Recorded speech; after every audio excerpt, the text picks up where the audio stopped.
que a gente pode regulamentar em termos de educação especial? Sabendo aí, tendo em mente que todo aluno de educação especial, ele tem que ter um plano de atendimento individual, tá? E quem faz isso? Quem faz esse plano de atendimento individual? Quem faz o AE?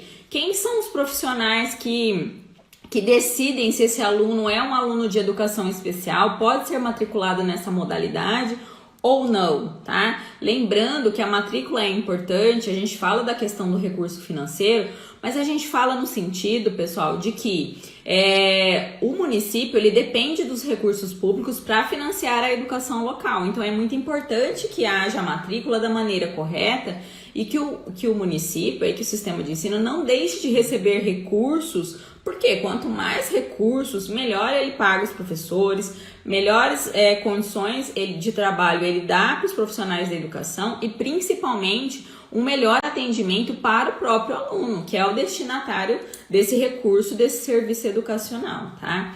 Então, todas essas questões que eu citei aqui para vocês, elas podem estar nessa normativa, nesse documento, que é uma resolução ou da Secretaria de Educação ou uma deliberação, por exemplo, do Conselho Municipal de Educação, tá?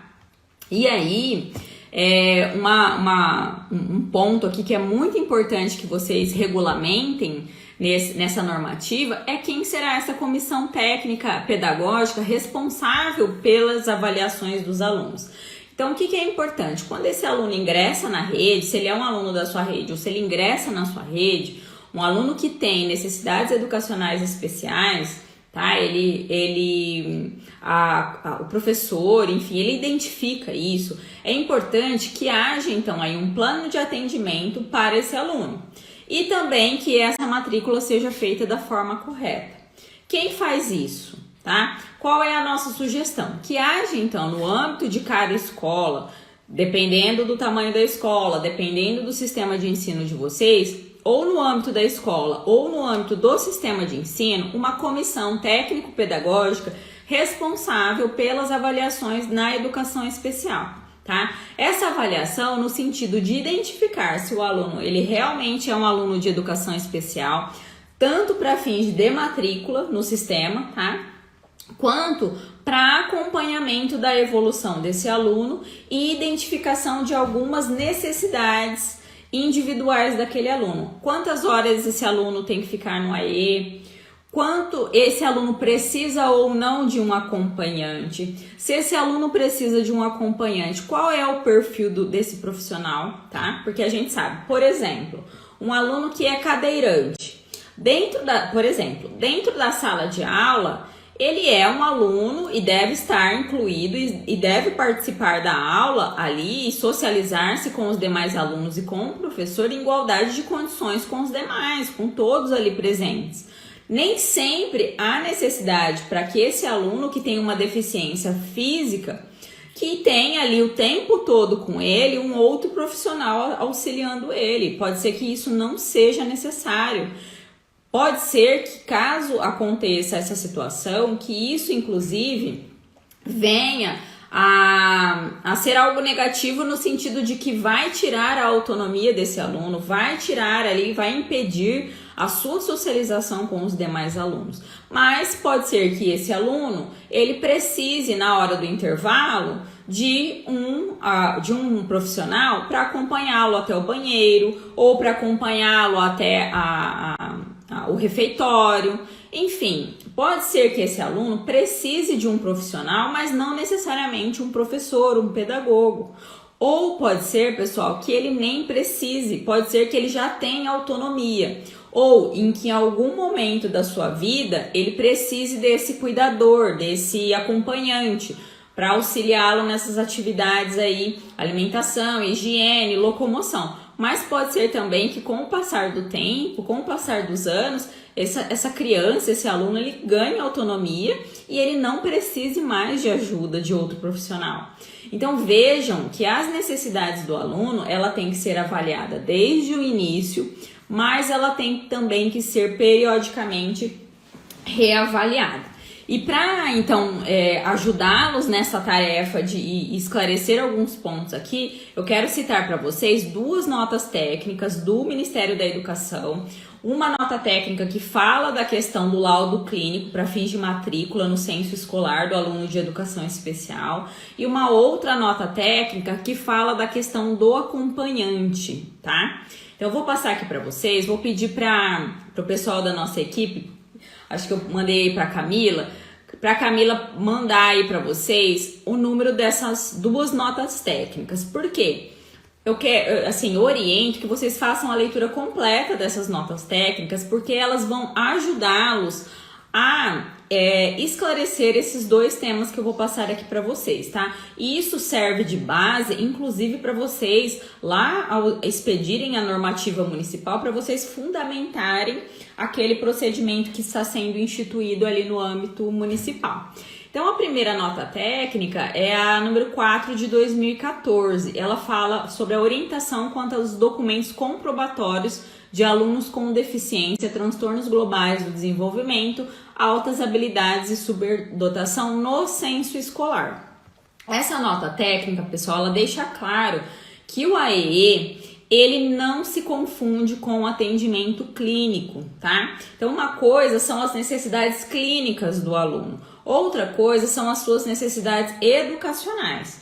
Quem melhor do que a equipe pedagógica, a equipe técnico-pedagógica, para dizer quais são as necessidades do aluno? Aquele aluno que está ali todo dia, que está fazendo as atividades, que está interagindo com a equipe, tá? Então, não é necessário a existência de um laudo médico, de um laudo clínico, para vocês fazerem a matrícula do aluno na modalidade de educação especial. Por quê? Porque aqui nós estamos falando de atendimento educacional e não atendimento clínico. Ah, Sarita, mas a gente aqui na minha rede, a gente costuma ter o laudo. Ok, o laudo, de acordo com a nota técnica, ele é complementar, tá? Mas ele não é fundamental, ele não é imprescindível para a matrícula. O aluno, ele não pode deixar de ser matriculado na modalidade de educação e deixar de receber o atendimento especializado por conta da ausência de um laudo clínico, tá? Então, a equipe técnico-pedagógica tem competência, e aí isso a nota técnica deixa muito claro também, pessoal, que cabe à escola, por meio dos seus profissionais especializados, elaborar o plano de atendimento de cada aluno, tá? E deliberar sobre a sua matrícula na modalidade de educação especial ou não, tá? E além disso, como eu disse para vocês, essa mesma comissão técnico-pedagógica pode então deliberar sobre outras necessidades específicas para aquele aluno, tá? Sarita, quem é essa comissão, tá? Quais são os membros dessa comissão? Depende, tá? Depende aí da realidade de cada município, mas eu sugiro que pelo menos seja o professor titular da classe desse aluno. Então ali, se a comissão for instituída no âmbito da escola ou no âmbito de sistema, que os professores que tenham alunos de educação especial incluídos, que eles participem dessa comissão. E aí, dependendo do tamanho da comissão, vocês podem selecionar quais são. Os professores de AEE, ou seja, aqueles professores que trabalham especificamente no contraturno escolar com os alunos de educação especial. O diretor da escola, tá? Porque ele conhece ali a realidade daqueles alunos, daquela família. Os assessores pedagógicos ou coordenadores pedagógicos. A gente sabe que tem alguns municípios que têm coordenação pedagógica exclusiva da educação especial, ou assessor pedagógico exclusivo para a educação especial. Então, reúnam esses profissionais da equipe de suporte pedagógico que são ali habilitados e que estão designados exclusivamente para a educação especial. Então, se naquela rede também, ou naquele quadro de servidores, tem o psicopedagogo, melhor ainda, tá? Ah, é obrigatório ter o psicopedagogo? Não é, tá? Você, se ali no quadro de servidores, vocês têm A gente sabe que tem redes que tem, outras não tem. Se tem a figura do psicopedagogo, inclui pelo menos um psicopedagogo na comissão. Então, formem uma comissão técnico-pedagógica com todos aqueles profissionais que estão habilitados na área de educação especial e que, de uma forma ou de outra, trabalham com os alunos dessa modalidade, para que eles, então, façam componham essa comissão e acompanhem o desenvolvimento desse aluno, tá? Uma outra nota técnica que eu quero falar para vocês, vou pedir para a Camila colocar aí, é a nota técnica número 24 de 2013, também do MEC, tá? Ela trata da orientação aos sistemas de ensino para implementação da Lei Federal 12.764 de 2012, que pessoal, aquela lei do autismo, tá? Ela é conhecida como a lei do autismo. Então, em 2012, nós tivemos a edição dessa lei. E aí, em 2013, o MEC a partir da sua secretaria, das suas secretarias, emitiram essa nota técnica, tá? De acordo com essa nota técnica, é importante que vocês leiam, tá? A nota toda. Aí a Camila tá colocando para vocês, pessoal, o número da nota técnica. Mas eu quero ler aqui um trecho que fala sobre a questão do acompanhante. O aluno é obrigatório, cada aluno de educação especial ter um acompanhante? Lá nessa lei do autismo, que é a Lei Federal 12.764 de 2012, a gente tem um artigo, que é o artigo 3º, que fala: são direitos da pessoa com transtorno do espectro autista. Parágrafo único. Em casos de comprovada necessidade, a pessoa com transtorno do espectro autista, incluída nas classes comuns do ensino regular, nos termos do inciso 4 do artigo 2º, terá direito a um acompanhante especializado. Mas vejam que a redação tem dois trechos que chamam a atenção. Primeiro, em casos de comprovada necessidade. Ou seja, nem todos os alunos autistas têm direito ou precisam do acompanhante. Somente os casos de comprovada necessidade. Pode ser que o aluno ele tenha altas habilidades e ele precise, às vezes, de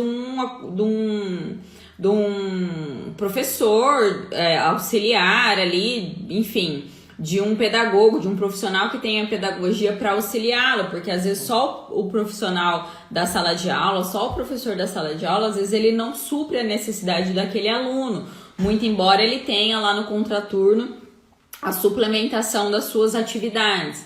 Mas, enfim, não são todos que precisam desse acompanhante, mas apenas os casos de comprovada necessidade.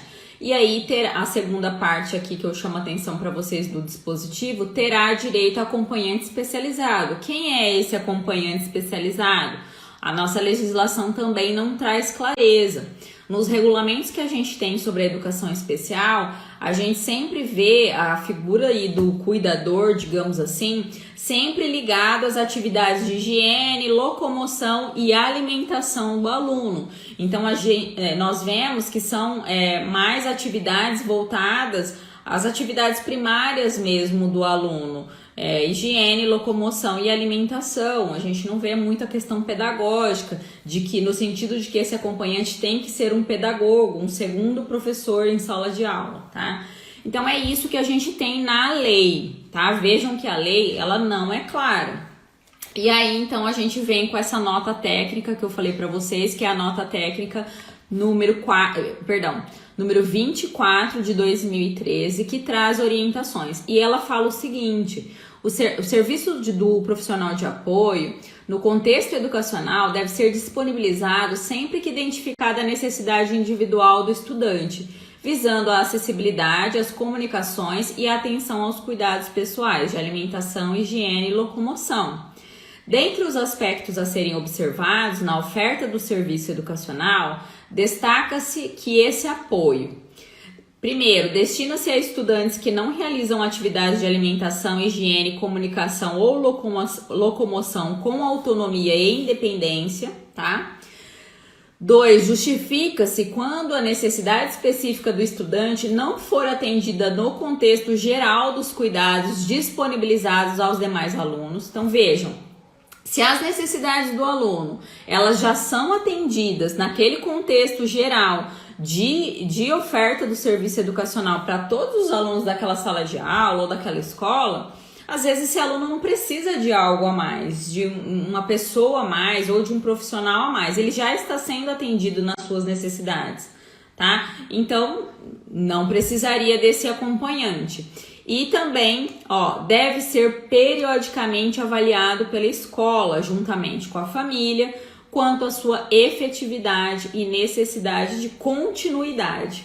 Então vejam, nem sempre quando é disponibilizado um profissional acompanhante, um profissional de apoio para o aluno de educação especial, se assim a comissão técnico-pedagógica decidir que é necessário, não é porque foi concedido para esse aluno que ele vai passar todos os anos da sua vida escolar com um acompanhante. Essa situação, essa questão, ela deve ser periodicamente avaliada pela comissão. Por quê? Porque esse aluno, ele vai evoluir, ele vai adquirir uma certa autonomia e nem sempre aquela figura daquele profissional será necessária. Então, a equipe técnico-pedagógica, essa equipe de profissionais especializados, pedagogos, enfim, profissionais que são especializados na área da educação especial, é que devem fazer esse acompanhamento do aluno. Tá? Então fica aí, pessoal, essas duas notas técnicas. Vou pedir para a Camila colocar de novo aí para vocês lerem. Não são notas técnicas extensas, são bem esclarecedoras em relação a esses dois pontos. A questão da não necessidade de laudo clínico para matrícula no censo escolar do aluno e, consequentemente, para a oferta do atendimento educacional especializado.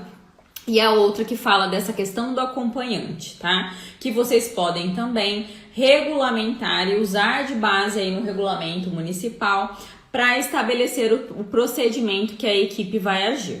Lembrando, pessoal, que também é muito legal, muito interessante, se for possível, também padronizar os documentos, talvez anexar a essa normativa um modelo de parecer, por exemplo, da comissão técnico-pedagógica, para que eles sigam ali as informações básicas. O modelo que eu falo é no sentido de um padrão de laudo técnico-pedagógico, para que sempre que esse aluno seja avaliado, tenham ali informações mínimas e informações básicas, além da juntada aí dos documentos necessários no prontuário, no acompanhamento desse aluno.